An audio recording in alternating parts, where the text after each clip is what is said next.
Hello और welcome. आज हम एक सफर पर निकलने वाले हैं।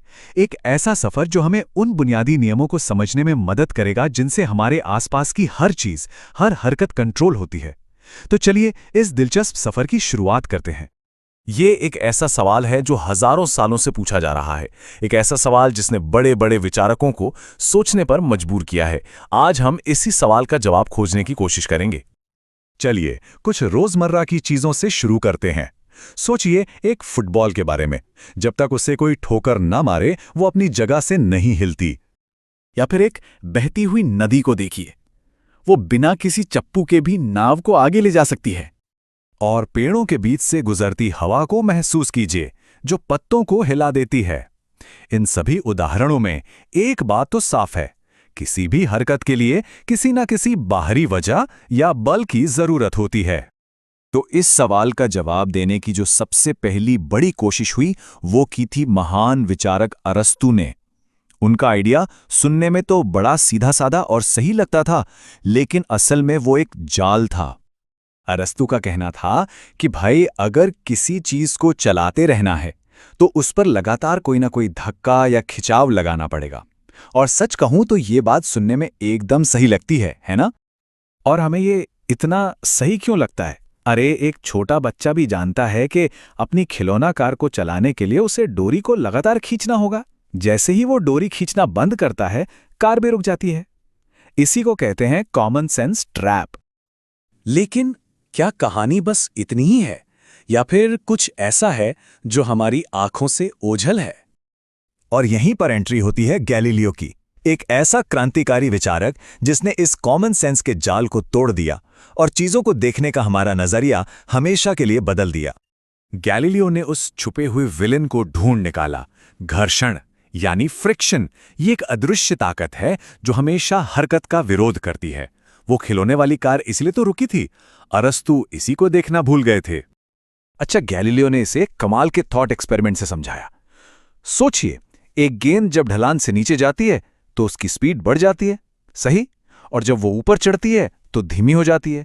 तो गैलीलियो ने सोचा कि अगर सतह एकदम सपाट हो, एकदम चिकनी, जहां कोई घर्षण ना हो, तो क्या होगा? गेंद ना तो तेज होगी ना धीमी, वो बस चलती ही रहेगी हमेशा के लिए। और बस यही वो सोच थी जिसने सब कुछ बदल दिया। 2000 साल पुरानी सोच को एक झटके में पलट दिया। मतलब असलियत ये है कि चीजों को चलाते रहने के लिए फोर्स नहीं चाहिए, बल्कि उन्हें रोकने के लिए फोर्स चाहिए, जैसे फ्रिक्शन।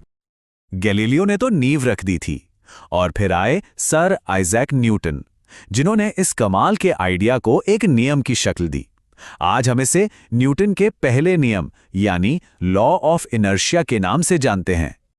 अब किताबी भाषा में तो ये नियम कुछ ऐसा कहता है। सुनने में थोड़ा भारी भरकम लग सकता है, पर इसका मतलब बहुत बहुत आसान है।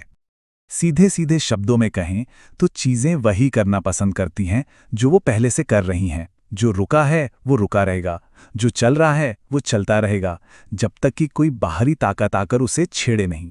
और चीजों की इसी जिद को, अपनी स्टेट बदलने से मना करने की आदत को ही इनर्शिया या जड़त्व कहते हैं। यह हर चीज में होता है, छोटी हो या बड़ी। इनर्शिया को महसूस करना है तो बस में सफर करने से बेहतर कोई जगह नहीं। सोचिए, बस रुकी हुई है और अचानक चल पड़ती है। क्या होता है? हमारे पैर तो बस के साथ आगे हो जाते हैं, पर हमारा शरीर वो अपनी जगह पर ही रहना चाहता है इनर्शिया की वजह से। और नतीजा, हम पीछे की तरफ गिरते हैं। और जब ब्रेक लगते हैं तो ठीक उसका उल्टा होता है। ठीक है, तो पहला नियम था नो फोर्स की कहानी। अब सवाल यह है कि जब फोर्स लगता है तब क्या होता है? चलिए इसे समझते हैं। ये तो हम सब जानते हैं, है ना? एक छोटी सी कार को धकेलने में कम जोर लगता है और एक बड़े से ट्रक को धकेलने में बहुत ज्यादा। इसका मतलब साफ है, किसी चीज का वजन यानी उसका मास बहुत मायने रखता है। लेकिन कहानी सिर्फ मास पर खत्म नहीं होती। एक और चीज है जो उतनी ही जरूरी है, और वो है स्पीड। सोचिए, एक गोली को अगर हाथ से फेंका जाए तो शायद खरोच भी ना आए, पर वही गोली जब बंदूक से निकलती है तो उसका असर कितना अलग होता है। तो स्पीड भी गेम चेंजर है। तो हमारे पास मास है और वेलोसिटी है। फिजिक्स में इन दोनों के कॉम्बिनेशन को एक खास नाम दिया गया है, मोमेंटम यानी संवेग। आप इसे मोशन की मात्रा भी कह सकते हैं। मोमेंटम के बदलाव का सबसे बढ़िया उदाहरण मिलता है क्रिकेट फील्ड पर। जब कोई अच्छा फील्डर कैच लेता है तो वो अपने हाथ पीछे क्यों खींचता है? वो ऐसा करके गेंद को रोकने का टाइम बढ़ाता है, और जब टाइम ज्यादा लगता है तो हाथों पर फोर्स कम महसूस होता है। वहीं अगर कोई हाथ आगे करके कैच ले तो जोर की चोट लगना पक्का है। और दोस्तों, यही तो न्यूटन का दूसरा नियम है। ये हमें बताता है कि फोर्स इस बात पर डिपेंड करता है कि आप मोमेंटम को कितनी तेजी से बदलते हैं। ये नियम फोर्स, मास और एक्सेलरेशन के बीच एक खूबसूरत सा रिश्ता कायम करता है। तो आखिर में एक सवाल उठता है, अगर ये इतने सरल से नियम एक फेंके हुए पत्थर से लेकर घूमते हुए ग्रहों तक हर चीज को कंट्रोल करते हैं, तो हमारे इस विशाल ब्रह्मांड में और कौन-कौन से रहस्य हैं जो ऐसे ही सरल और सुंदर नियमों के खुलने का इंतजार कर